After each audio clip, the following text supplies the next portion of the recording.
Hey YouTube. Um, I'm sorry for not having a video in a few weeks, I think. The reason for that is I had a really terrible throat. I actually had to take a couple of days off from work to manage, and it just kills me to have like all this spare time when I'm off from work and feeling miserable and not being able to make a YouTube video because it's my voice that's a problem. That just killed me. I really wanted to make one, but it would be kind of weird if I made a YouTube video like hi blah blah blah, and my work is kind of like going, aren't you supposed to be sick with your throat? Nah, not a very good solution, I think. So anyhow, I want to talk to you about something very serious to me today. So today's gonna be basically all about me. Yay!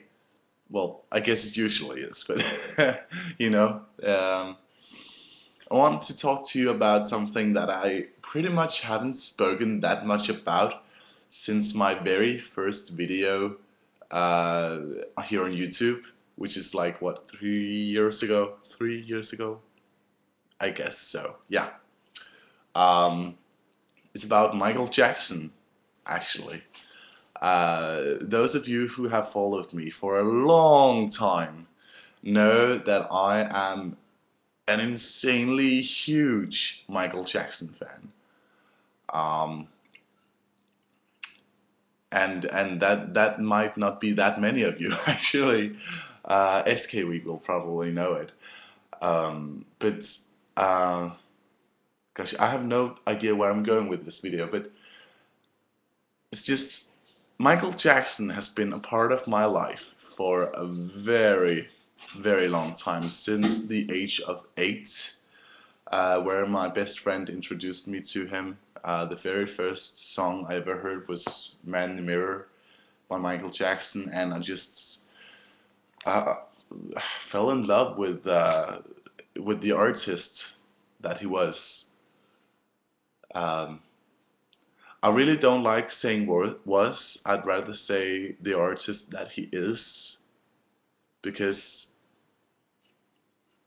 Michael Jackson's dead, you guys, and the kind of slogan after his death in the fan base, you know how people write "Rest in Peace" 1958 to 2009. You know, people write years.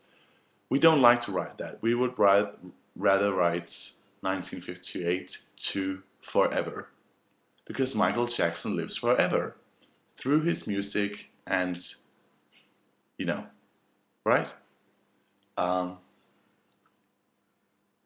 it's just weird because the day that I'm gonna tell you how I found out that he died. Um, the it was nighttime here in Denmark when he died, when he went into a coma, when he went to the hospital. Um, and I was just about to go to bed. Actually, we'd been up for a while. It was like what, 10 o'clock, 11 o'clock, and we were really tired, and we just had to go to bed, Henrik and I. And we were actually in the bed, ready to go to sleep, when Henrik got a breaking news text from our national TV station saying that Michael Jackson had gone into a coma and had been brought to the UCLA, the hospital in Los Angeles. And right then and there, I knew that I would not sleep that night at all, at all. You know, it was just every single television in the entire house was on CNN, BBC, the Danish news channel. You know, just going, because we had to know what I had to know what was going on. You know, Henrik, he don't really care, but he knows how much Michael Jackson means to me. Um, then we found out that he had died, and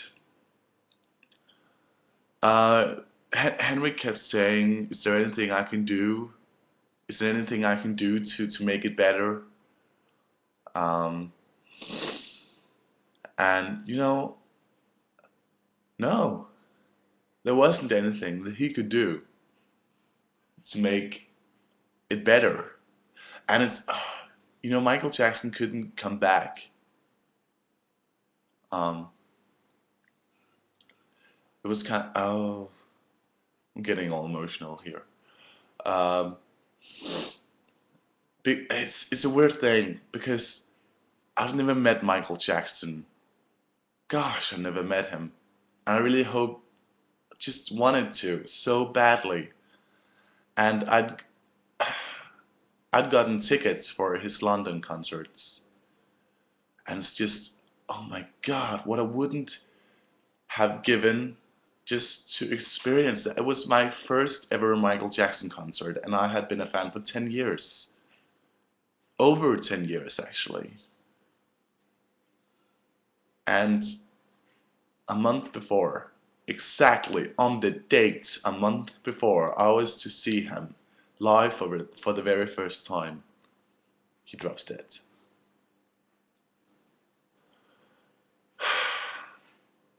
That was just very, very emotional for me because even though I've never met the man, I've never seen the man, it's just his music has helped me through so much. His life through his music was kind of equaling to mine because I experienced my life through his music. And do you know what I'm getting at here?